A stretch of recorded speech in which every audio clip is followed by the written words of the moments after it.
नमस्कार दोस्तों, आप देख रहे हैं जनता की आवाज, हमारा विशेष एपिसोड जनप्रतिनिधि से खास मुलाकात में। आज हम आए हैं सोमलसर। दोस्तों, अगर आपके गांव में हमारी जनता की आवाज की टीम नहीं पहुंच पा रही है तो इन नंबरों पर संपर्क करें 8824453339 पर। आपके गांव में भी जनता दरबार या जनप्रतिनिधि से खास मुलाकात का एपिसोड किया जाएगा।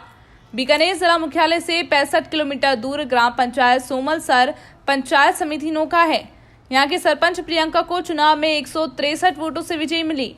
लगभग 5000 की जनसंख्या के इस ग्राम पंचायत में 2004 मतदाता हैं और कुल 5 वार्ड हैं। यहाँ की उप सरपंच तारा देवी हैं और ग्राम सेवक धीरेन्द्र श्रीवास्तव और सरपंच प्रतिनिधि लिच्छूराम हैं। आइए अब सरपंच और गांव की जनता से खास बातचीत करते हैं। सरपंच महोदय, आपका हमारी जनता के आवाज में आपका हार्दिक स्वागत है। थैंक यू, धन्यवाद। कोरोना के दरमियान गांव में आपने कौन कौन से कार्य किया? लॉकडाउन के दरमियान कोरोना के टाइम हम लोगों ने गांव में 2 से 3 बार छिड़काव करवाया है और उसके बाद मास्क वितरण किए, साबुन वितरण किए और जो राशन की सामग्री मिली जो गरीब और ज़रूरतमंद लोगों को तक वो उन तक पहुंचाया है। और बस मतलब मेन जो पॉइंट है बस यही है कि ज़रूरतमंद लोगों के लिए हम काम आ रहे हैं। लोगों को कोरोना के प्रति जागरूक किया है कि कैसे साफ़ सफाई रखनी है और कैसे इस बीमारी से बचा जाए। दूसरी बात एक देखा जाए कि गांव का जनप्रतिनिधि करते हुए विकास की तरफ लेके जाना, तो अब भी आपको 7 महीने हो गए सरपंच पद की शपथ लेते हुए और 8वां महीना चल रहा, तो इस दरमियान आपने विकास के लिए कौन कौन से कार्य शुरू किए या कौन से कार्य चल रहे हैं अभी? गाँव में हमने सबसे पहले नरेगा चालू किए, जिस पहले कभी नरेगा नहीं चली इस गांव में। हम लोगों ने नरेगा चालू किया है। जैसे कि गरीब लोग लॉकडाउन में सबसे ज़्यादा मजदूर लोग हैं, उनको इस चीज़ की आवश्यकता थी, उन लोगों के लिए पहले ये काम किया है। उसके बाद गांव में ये जो प्रधानमंत्री आवास योजना थी जो 2011 से लिस्ट बाकी थी, वो हम लोगों ने 35-40 लोगों के लिए मतलब बनाई है, जो उनको दिलाया है, जो वंचित थे इस चीज़ से। और उसके बाद हमने स्वच्छ भारत मिशन के तहत जो शौचालय थे वो शौचालय बनवाए हैं, जिसमें 200 शौचालय मिल गए हैं, जिसमें 100 की पेमेंट हो चुकी है और 100 की हो जाएगी।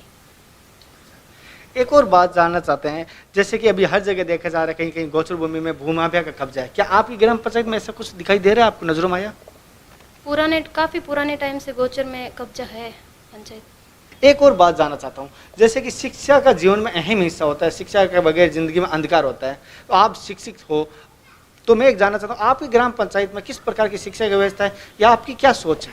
हमारे ग्राम विकास में शिक्षा की बहुत अच्छी है, क्योंकि वहाँ के टीचर भी अच्छे हैं। सरकारी स्कूल है, वहाँ पे अच्छा रिजल्ट रहता है, 90 अबव रिजल्ट रहा है इस बार, बहुत अच्छा। लेकिन लड़कियों के लिए थोड़ा आर्ट की प्रॉब्लम हो रही है। आर्ट का सब्जेक्ट अगर गांव में आ जाए ना तो लड़कियों के लिए और ईजी हो जाएगा, क्योंकि साइंस और मैथ लड़कियों के लिए घर वाले सही नहीं मानते हैं।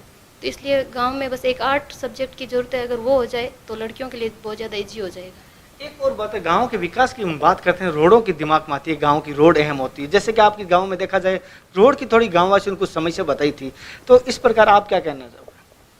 बस यही चाहती हूँ कि गांव में जितनी भी मतलब जैसे रोड नहीं बनी हुई है उस काम को हम लोग अभी आगे लेके चल रहे हैं कि सारी रोडें और सारा जो कच्चा रास्ता है ना वो रोड में परिवर्तन हो जाए, उसके लिए हम लोग कोशिश कर रहे हैं। एक और बात जानना चाहता हूँ, जैसे हर जगह देखा जा रहा है टिड्डी ने जो किसानों को मार दिए, जो टिड्डी ने फसल खराब की इस बार किसानों की, क्या आपकी ग्राम पंचायत में ऐसा कुछ हुआ था? हाँ, हमारे ग्राम पंचायत में हुआ था। एक रात को टिड्डी आई थी, रात को 2:30 बजे के लगभग फ़ोन आया कि हमारे खेत में टिड्डी ने पड़ाव दे दिया है। तो उसी टाइम नोखा ट्रैक्टर और वो जो छिड़काव वाले उनको फ़ोन करके बुलाया, उसी रात टिड्डियों को वहाँ से मतलब निकाल तो दिया, लेकिन किसानों को जो हुई है, जो नुकसान हुआ है, वो मैं सरकार से अपील करना चाहूँगी कि किसानों को उनका वो हक है जो मिले। इन्होंने चिकित्सालय की हर जगह आवश्यकता होते हैं, क्योंकि स्वास्थ्य ही जीवन है, तो चिकित्सालय किस प्रकार की व्यवस्था आपकी ग्राम पंचायत में? ग्राम पंचायत में चिकित्सा की ज़्यादा व्यवस्था है नहीं, बस एक एएनएम मैडम है, वो अपनी ड्यूटी तो दे रहे हैं, लेकिन जो सुविधा मिलनी चाहिए गांव में महिलाओं को ज़्यादा प्रॉब्लम होती है चिकित्सा की वजह से, वो सुविधा नहीं मिल रही है।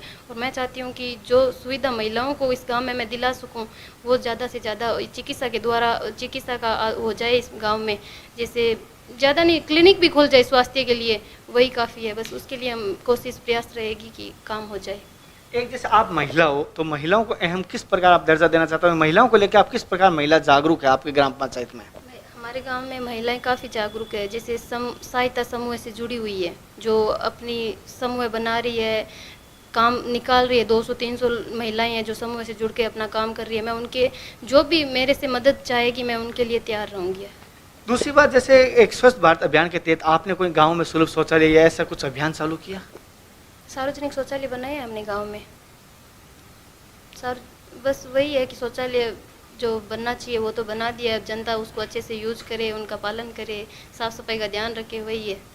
मैडम एक और आपकी निजी पर्सनल लाइफ का सवाल कर रहा हूँ। जैसे आपने महिला हो तो घर के भी कार्य होते हैं, ग्राम पंचायत के कार्य होते हैं, जनता की सेवा के लिए और भी कार्य होता है, फील्ड में जाना होता है, एक साथ कैसे मेंटेन करो? और सुना है कि आप पढ़ाई भी अभी जारी रखी हो। मेंटेन कर रही हूँ, एमए का मैंने अभी फॉर्म भरा है कि मैं एमए कर लेती हूँ साथ में, और मेरी प्रैक्टिस भी चल रही है एलएलबी की, वो भी मैं कर रही हूँ, और घर का काम भी संभाल लेती हूँ, और फील्ड में भी मेरे ससुर जी मुझे एनकरेज करते हैं कि आप ही हर काम करो। वो मुझे कभी पीछे नहीं रहने देते कि आप घर पे रहो या ऐसा कुछ नहीं है, काम भी संभल जाता है और बाहर का काम भी हो जाता है। इनका सहयोग है, उनका मतलब साथ मिल जाता है, उस वजह से सारा काम हो जाता है। जैसे कि सहयोग में शक्ति है और सहयोग इनको फुल मिल रहा है। एक और सवाल, जैसे गांव की जनता आपको देख रही है, गांव की जनता आपको बहुमत देके विजय बनाया है, और गांव की जनता के सपोर्ट के बगैर गांव का कोई भी विकास हो नहीं सकता, तो आप गांव की जनता किस प्रकार सपोर्ट चाहते हो, गांव की जनता को किस प्रकार धन्यवाद दोगे? मैं गांव की जनता से सहयोग चाहती हूँ कि जो भी काम चल रहा है उसमें हमारा सहयोग करे, और अगर कोई प्रॉब्लम हो रही है, अब अगर हमें कोई सुझाव देना चाहे तो वो हमें सुझाव दे। और गांव की जनता को मैं धन्यवाद कहना चाहूँगी कि उन्होंने मुझ पे विश्वास करके, मेरे ससुर जी पे विश्वास करके जो कार्य सौंपा है वो मैं पूरे तहे दिल से निभाऊंगी।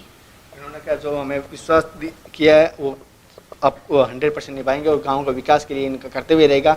दोस्तों, हमारे द्वारा दी गई जानकारी कैसे लगी ये जो कमेंट द्वारा जरूर बताना। जनप्रतिनिधि के जो विचार थे वो कैसे लगे हमारे कमेंट द्वारा जरूर करना। अगर आपको लगता है आपके जनप्रतिनिधि नहीं सुन रहा या आपका प्रशासन नहीं सुन रहा, नीचे नंबर दिए गए हैं कंप्लेंट नंबर, आपके गांव में भी जनता दरबार लगवाना चाहते हो तो यहाँ संपर्क है। दोस्तों फिर एक बार याद दिलाता हूँ, हमारे द्वारा दी गई जानकारी कैसी लगी कमेंट द्वारा जरूर बताएं। जय हिंद, वंदे मातरम।